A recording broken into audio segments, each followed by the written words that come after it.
एक कस्बे में एक विधवा अंधी औरत रहती थी। उसका एक बेटा था जिसके पालन पोषण की सारी जिम्मेदारी उसके कंधों पर थी। वह अपने बेटे को पढ़ा लिखा कर एक बहुत बड़ा आदमी बनाना चाहती थी, इसलिए उसने उसका दाखिला कस्बे के सबसे अच्छे स्कूल में किया। वह दिन रात मेहनत करती ताकि बेटे की स्कूल की फीस दे सके। लड़के के स्कूल के बच्चे उसकी माँ के बारे में जानते थे। वे सब उसे अंधी का बेटा कहकर चिढ़ाते थे। लड़का इससे बहुत परेशान था। उसे अपनी माँ पर शर्म आने लगी थी। वह उसके साथ कहीं भी आने जाने से कतराने लगा था। जब लड़का बड़ा हुआ तो उसकी शहर में अच्छी नौकरी लग गई।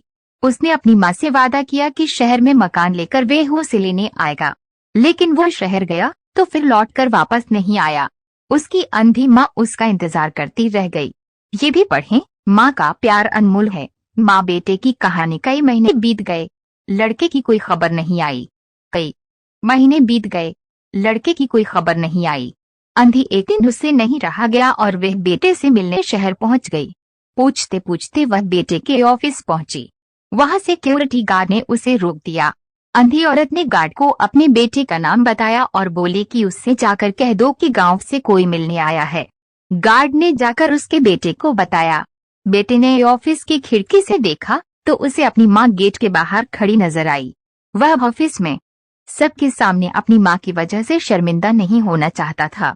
उसने कहला दिया कि वो ऑफिस में नहीं है। अंधी औरत वहां से चली गई। शाम को वह लड़का ऑफिस से घर जाने के लिए निकला। रास्ते में एक जगह काफी भीड़ जमा थी। वह अपनी गाड़ी रोककर भीड़ के पास पहुंचा और तो बीच सड़क में अपनी माँ को मारा पाया। उसके हाथ में एक चिट्ठी थी जिसमें लिखा था, बेटा, बड़े दिन हो गए थे, तेरी कोई खबर नहीं मिली। चिंता हो रही थी, इसलिए तुझसे मिलने चली आई। तू तो अब बड़ा आदमी बन गया है। तुझसे मिलना अब शायद मुझ गरीब की किस्मत में नहीं, लेकिन मैं बहुत खुश हूँ तेरे लिए। तूने अपना ही नहीं मेरा सपना भी पूरा किया।